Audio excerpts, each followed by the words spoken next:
छत्तीसगढ़िया लोगों की पहचान देश और दुनिया में सहज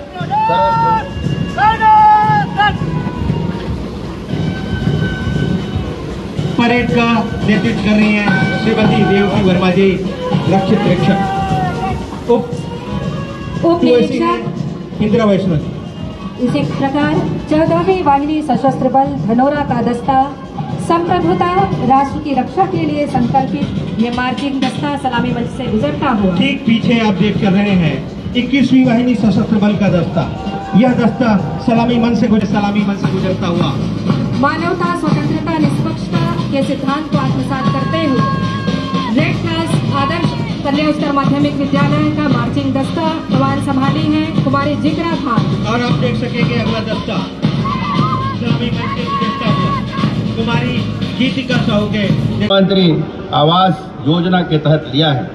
सबको आवास के साथ ही सबको शुद्ध पेयजल उपलब्ध कराने माननीय प्रधानमंत्री मोदी जी ने जल जीवन मिशन भी प्रारंभ किया है। प्रदेश में इसके क्रियान्वयन की दिशा में हम तेजी के साथ काम कर रहे हैं। इसके लिए हमने 45,000 करोड़ रुपये का बजट रखा है। प्रदेश में भूजल की समस्या वाले गांवों में जल जीवन मिशन के अंतर्गत मल्टी विलेज स्कीम के माध्यम से पेयजल आपूर्ति का काम शुरू हो गया है। फिलहाल राज्य के 18 जिलों में 70 मल्टी विलेज योजनाओं का काम आरंभ हो गया है। हमने छत्तीसगढ़ में 50 लाख ग्रामीण परिवारों को नल कनेक्शन प्रदान करने का लक्ष्य रखा था। मुझे खुशी है कि इसमें से 39,71,000 परिवारों में हम नल कनेक्शन उपलब्ध करा चुके हैं। हमारे ग्रंथों में सर्वे संतु निरामया की कामना की गई है। किसी तरह की बीमारी हो जाने पर सबसे ज़्यादा चिंता आर्थिक रूप से कमजोर लोगों को उठानी पड़ती है। इसे देखते हुए प्रदेश में आयुष्मान भारत प्रधानमंत्री जन आरोग्य योजना के साथ ही शहीद वीर नारायण सिंह स्वास्थ्य योजना लागू करने का निर्णय लिया गया है। इन दोनों योजनाओं से छत्तीसगढ़ के 77,20,000 परिवारों को 5 लाख रुपये तक निःशुल्क स्वास्थ्य सेवाओं का लाभ मिल रहा है। वन अधिकार पत्र धारकों की मृत्यु हो जाने के पश्चात उनके वारिसों को वन अधिकार पत्र हस्तांतरित करने की प्रक्रिया का उल्लेख वन अधिकार नियमों में नहीं था। की पीड़ा को समझा हमारी सरकार द्वारा उनके वारिसों को वन अधिकार पत्र हस्तांतरित करने का प्रावधान किया गया है। अब वन अधिकार पत्र धारण करने वाले हमारे जनजातीय और वनवासी भाइयों के लिए सीमांकन, नामांतरण, खाता विभाजन जैसे कार्य सहज हो गए हैं। इन वन अधिकार पत्रों को डिजिटलाइज भी किया गया है। जनजातीय क्षेत्रों में वन धन केंद्रों के माध्यम से सम्मानित प्रधानमंत्री जी ने वनोपज संग्राहकों की आर्थिक तरक्की की नई राह खोली है। हमारी सरकार ने राज्य के तेंदुपत्ता संग्राहकों की परिश्रम दर को 4,000 रुपये प्रति मानक बोरा से बढ़ाकर 5,500 रुपये अधिक समय तक तेंदुपत्ता संग्रहण कर बढ़ी हुई आय अर्जित कर पा रहे हैं। इस साल 13,05,000 तेंदुपत्ता संग्राहकों को 855 करोड़ 80 लाख रुपए का भुगतान किया गया है। इनकी संख्या पिछले वर्ष की तुलना में 1,72,000 अधिक है। युवा हमारे भविष्य हैं। युवाओं को रोजगार के बेहतर अवसर मिले, उनकी उद्यमिता को बढ़ावा देने के लिए उपयुक्त वातावरण हो, इसके लिए हम प्राथमिकता से कार्य कर रहे हैं। हमारी सरकार प्रभाव पड़ता है। हमारी सरकार द्वारा राज्य सिविल सेवा परीक्षा 2021 में हुई अनियमितता की जांच सीबीआई से कराने का निर्णय लिया गया। हम युवाओं के लिए समान अवसर और पारदर्शी परीक्षा प्रणाली प्रदान करने के लिए संकल्पित हैं। यूपीएससी जैसे परीक्षाओं में हमारे युवाओं की सफलता दर बढ़े, इसके लिए युक्त लाइब्रेरी भी तैयार की जाएगी। युवाओं के लिए खेल की सर्वोच्च छत्तीसगढ़ क्रीड़ा प्रोत्साहन योजना आरंभ करने का निर्णय लिया है। रायगढ़ जिले में indoor stadium complex hockey astroturf रुपये की लागत से बनाया जाएगा। वहीं बलौदाबाजार जिले में 14 करोड़ रुपए की लागत से इंडोर स्टेडियम कॉम्प्लेक्स का निर्माण किया जाएगा। जसपुर जिले के कुनकुरी में 33 करोड़ 60 लाख रुपए की लागत से आधुनिक खेल स्टेडियम का निर्माण किया जाएगा। निश्चित रूप से हमारी सरकार युवाओं को उन्नति के लिए हर संभव प्रयास करेगी, यह हमारा संकल्प है। इन स्कूलों में मॉडल स्कूल के रूप में विकसित किया जाएगा। तीसरे चरण में हमें 52 स्कूलों की स्वीकृति मिली है। हम ग्रीन स्कूल तैयार कर रहे हैं। स्कूलों में स्थानीय भाषाओं के साथ रोबोटिक्स, आर्टिफिशियल इंटेलिजेंस जैसे विषय भी पढ़ाए जा रहे हैं, ताकि विद्यार्थी नए समय के अनुरूप स्वयं को तैयार कर सकें। प्रदेश के स्कूलों में न्योता भोज का आयोजन भी शुरू किया गया है। इससे जन्मदिन जैसे विशेष अवसरों पर स्कूली बच्चों को पौष्टिक भोजन उपलब्ध कराने समाज की सहभागिता सुनिश्चित की गई है। इससे बच्चों का पोषण विकास तो होता ही है, सामुदायिक भावना का भी विकास होता है। पेरेंट टीचर मीटिंग के माध्यम से बच्चों के सर्वांगीण विकास की दिशा में हम काम कर रहे हैं। राष्ट्रीय शिक्षा नीति को हमने उच्च शिक्षा में भी अपनाया है। इसके चलते हमारे पाठ्यक्रम रचनात्मक होने के साथ ही रोजगारमूलक भी। छत्तीसगढ़ विकसित भारत के निर्माण का संकल्प पूरा करेंगे। छत्तीसगढ़िया लोगों की पहचान देश और दुनिया में सहज सरल लोगों के रूप में है। यह हमारी सबसे बड़ी शक्ति है। हम मेहनतकश लोग हैं, ईमानदारी से काम करते हैं। यह हमारे सांस्कृतिक मूल्य हैं। इन्हें सहेज कर रखना हमारी बड़ी जिम्मेदारी है। अपनी बोली, भाषा, तीज, त्योहार, खान पान को सहेजते हुए आने वाली पीढ़ी को इससे परिचित कराते हुए हमें निरंतर आगे बढ़ना है। जलवायु परिवर्तन के संकट को देखते हुए हम सबका कर्तव्य है कि पर्यावरण को बेहतर बनाने में अपनी भागीदारी दें। प्रधानमंत्री श्री नरेंद्र मोदी जी ने एक पेड़ मां के नाम अभियान प्रारंभ किया है। मैंने अपने गृह ग्राम बगिया में इस अभियान के अंतर्गत रुद्राक्ष का पौधा लगाया है। रायपुर में मुख्यमंत्री निवास में भी मैंने दहीमल का पौधा लगाया है। आप भी एक पौधा जरूर लगाएं, यह आग्रह है। यह हमारी पुण्य भूमि का परम सौभाग्य है। श्री राम हमारे भांजे हैं और उनकी कर्मभूमि की छत्तीसगढ़ है। मनेन्द्रगढ़, चिरमिरी, भरतपुर जिले के सीतामढ़ी, हरचौका से लेकर सुकमा के इंजरम तक कण कण श्री राम के वनवास काल का साक्षी है। हमारी धरती माता सबरी की पुण्य भूमि है। पवित्र शिवरी नारायण धाम में उन्होंने अपना आगाज श्रद्धा से जूठे बेर प्रभु को खिलाए थे। वनवास के दौरान बिताए गए 14 वर्षों में 10 वर्ष प्रभु श्री राम ने हमारे छत्तीसगढ़ में ही बिताए हैं। रामायण के प्रसंग जनजाति लोगों से प्रभु श्री राम के अद्भुत स्नेह और प्रभु श्री राम के जनजाति लोगों के प्रति गहन अनुराग और समर्पण से भरे पड़े हैं। हम फूल भेजने का माध्यम बने हैं। यह पुण्य अवसर हमें श्री राम लला ने दिया है। तुलसीदास जी ने लिखा है, दैहिक देविक भौतिक तापा, राम राज नहीं काहू व्यापा। जनता का अपने प्रतिनिधियों पर भरोसा कायम रखने से ही चलता है। कार्यभार संभालने के बाद हमारी सबसे बड़ी चुनौती रही भरोसे को बहाल करने की थी। हमें इस अवसर पर यह कहते हुए संतोष हो रहा है कि हमारी सरकार ने आपसे किए अधिकांश बड़े वादों को पूरा कर इस विश्वास को फिर से स्थापित किया है। हमारे संविधान निर्माताओं का सपना ऐसे ही मजबूत लोकतंत्र का था, जहाँ जनता और उसकी चुनी हुई सरकार भरोसे की ऐसे ही मजबूत डोर में बंधी रहे। वास्तव में यह लोकतंत्र का मजबूत रक्षा सूत्र है, जिसे कभी भी किसी भी लोक सेवा को कमजोर नहीं करना चाहिए। हमारे राज्य निर्माता आदरणीय श्री विजय बघेल माननीय सांसद महोदय द्वारा, इसके बाद माननीय मुख्य अतिथि महोदय जी नशा मुक्ति भारत के संबंध में अपना उद्बोधन देंगे। हर्ष फायर रोके मैडम, ध्यान दें। हम नशा मुक्त भारत अभियान की 4वीं वर्षगांठ भी मना रहे हैं। यह पहल एक नशीली दवाइयों से मुक्त भारत बनाने की हमारी सामूहिक प्रतिबद्धता को दर्शाती है, जिससे हमारे युवाओं को स्वस्थ और अधिक उत्पादक जीवन जीने का अवसर मिलता है।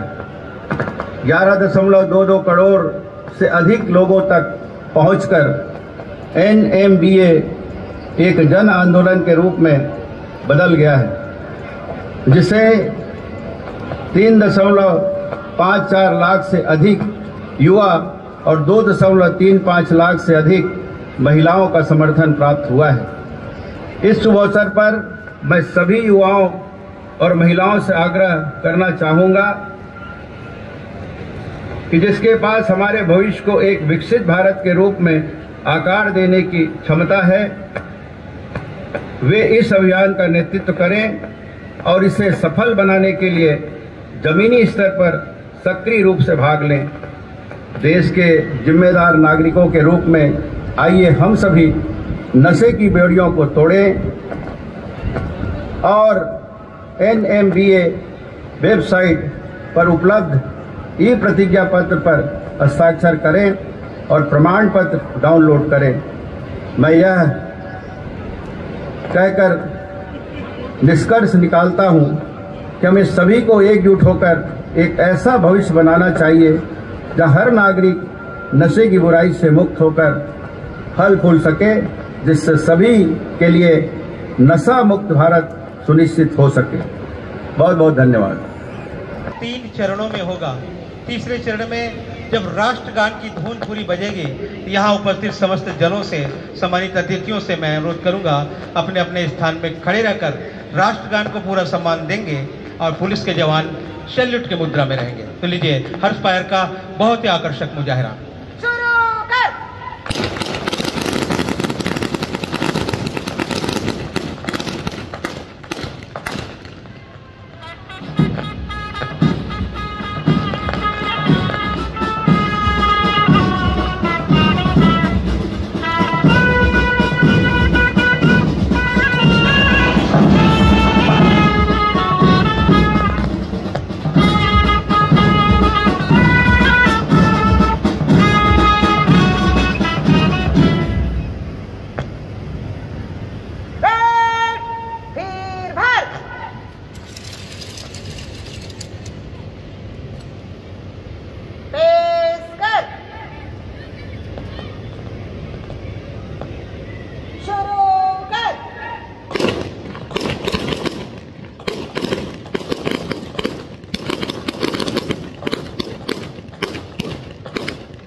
मार्च पास्ट परेड मनोरम आयोजन स्थल सरयू प्रसाद अग्रवाल स्टेडियम बालोद। गौरव की भावना से उत्प्रोत मन में उत्साह लिए स्टेडियम में मौजूद अपार जनसमूह और इस स्टेडियम का कण-कण आज इस भव्य और गरिमामय आयोजन का साक्षी बनने वाला है। जन जन के मन में उमंग है, देशभक्ति की तरंग है। बहुत ही यादगार क्षण, ऐतिहासिक क्षण, जोश पैदा करने वाला क्षण हमारे नौजवानों के ये परेड देख करके मैं चाहूँगा एक बार तालियों से अभिनंदन स्वागत करेंगे इस ऐतिहासिक जो हम परेड देख सरयू प्रसाद अग्रवाल स्टेडियम का मार्चिंग दस्ता सलामी मंच के करीब।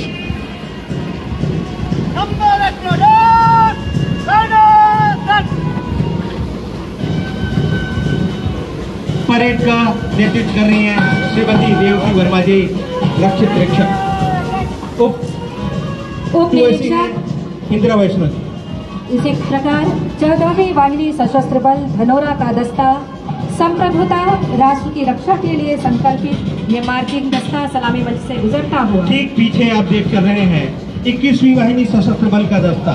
यह दस्ता सलामी मंच से गुजरता हुआ कमान संभाले हैं श्री जगन्नाथ जी साहब। अगला दस्ता सलामी देने के लिए अग्रसर है। ठीक पीछे चल रहे हैं जिला पुलिस बल का दस्ता। दूसरे दस्ता मंच से गुजरता हुआ कमान संभाली है उप निरीक्षक श्री दुलार सिंह यादव जी। और अगले क्रम पर आप देख सकते हैं नगर पुलिस का दस्ता सहायक उप निरीक्षक श्री विश्वजीत मेहराम के नेतृत्व में। एकता और अनुशासन के लिए प्रतिबद्ध संस्था एनसीसी का मानसिक दस्ता स्वामी आत्मानंद हिंदी माध्यम स्कूल का प्रतिनिधित्व करते हुए श्री कोमल चंद मानकर जी। इसी प्रकार अगले क्रम पर है भाईचारा और विश्व बंधुत्व का पाठ पढ़ाने वाली संस्था स्काउट गाइड का मार्चिंग दस्ता कन्या उच्चतर माध्यमिक विद्यालय बालोद। और अब आप देख सकते हैं स्वामी आत्मानंद हिंदी माध्यम स्कूल बालोद का रोवर्स स्काउट काया दस्ता प्रवीण मानकर के नेतृत्व में सलामी मंच से गुजरता हुआ मानवता, स्वतंत्रता, निष्पक्षता के सिद्धांत को आत्मसात करते हुए रेड क्रॉस आदर्श कन्या उच्चतर माध्यमिक विद्यालय का मार्चिंग दस्ता कमान संभाली है कुमारी जिगरा खान। और आप देख सकेंगे अगला दस्ता सलामी मंच से गुजरता हुआ कुमारी गीतिका साहू के नेतृत्व में सलामी संप्रेषित करते हैं। अगले क्रम पर है भाईचारा और विश्व बंधुत्व का पाठ पढ़ाने वाली संस्था गाइड का मार्चिंग दस्ता कमान संभाली कुमारी डिम्पल गावरे। अब प्लाटून कमांडर माननीय मुख्य अतिथि महोदय जी को अपना परिचय प्रदान करेंगे।